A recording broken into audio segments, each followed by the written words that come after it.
Kabinet parlementer yaitu kabinet pemerintahan di mana kepala pemerintahannya dipegang oleh seorang Perdana Menteri dan Presiden sebagai kepala negara. Dalam sistem pemerintahan parlementer seorang Perdana Menteri memberi laporan pertanggungjawaban kepada parlemen. Berbeda dengan sistem pemerintahan presidensial di mana kepala pemerintahan dan kepala negara dipegang oleh presiden dan presiden memberi laporan pertanggungjawaban kepada parlemen. Kabinet parlementer di Indonesia mulai dikenal semenjak Indonesia merdeka. Atas dasar pertimbangan usulan KNIP, Komisi Nasional Indonesia Pusat, dalam upaya mempertahankan kemerdekaan Indonesia, Ir Soekarno menyetujui perubahan sistem pemerintahan dari sistem pemerintahan presidensial ke sistem parlementer. Hal ini ditandai dengan diangkatnya Sultan Syahrir sebagai Perdana Menteri. Tepatnya pada tanggal 14 November tahun 1945. Sultan Syahrir merupakan seorang tokoh nasional Indonesia yang cukup berpengaruh dalam sejarah pergerakan nasional Indonesia. Pada akhir penjajahan Jepang di Indonesia, Sultan Syahrir merupakan salah satu orang pertama yang mendengar berita kekalahan Jepang kepada sekutu.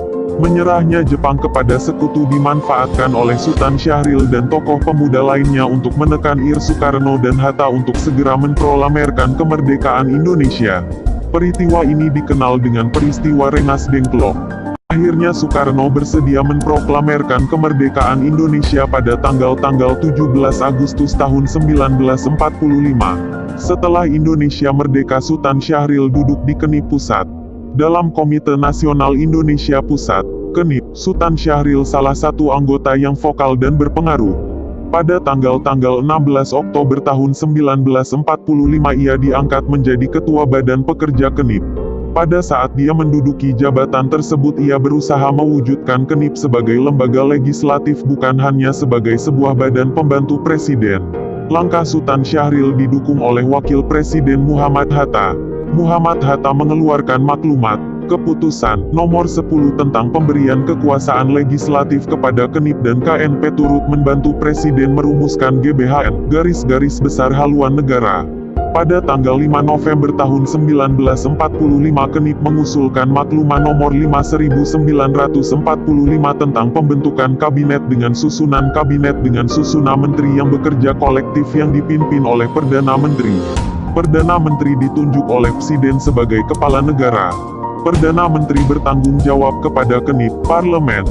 Pertimbangan Sultan Syahrir dan anggota KNIP lainnya mengusulkan pembentukan kabinet parlementer demi upaya mempertahankan kemerdekaan Indonesia, sekaligus sebagai strategi perjuangan politik demi mendapat pengakuan internasional tentang kemerdekaan Indonesia.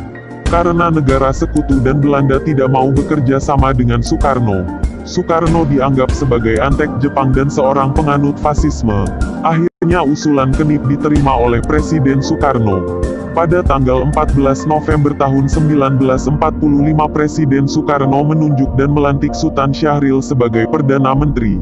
Dengan dilantiknya Sultan Syahrir sebagai Perdana Menteri maka terbentuklah sistem pemerintahan parlementer pertama di Indonesia. Berikut susunan Kabinet Parlementer pertama Indonesia. Menteri Dalam Negeri, Sultan Syahrir.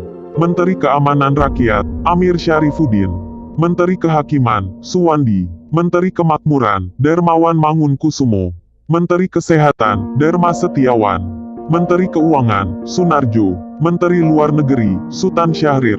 Menteri Muda Keamanan Rakyat, S. Josodiningrat. Menteri Negara, Rasjidi. Menteri Pekerjaan Umum, Putu Hena. Menteri Penerangan, Amir Syarifuddin. Menteri Pengajaran, TSG Mulya. Menteri Perhubungan, Abdul Karim. Menteri Sosial, Aji Darmo Cokronegoro. Wakil Menteri Dalam Negeri, Harmani. Wakil Menteri Keamanan Rakyat, Abdul Murad.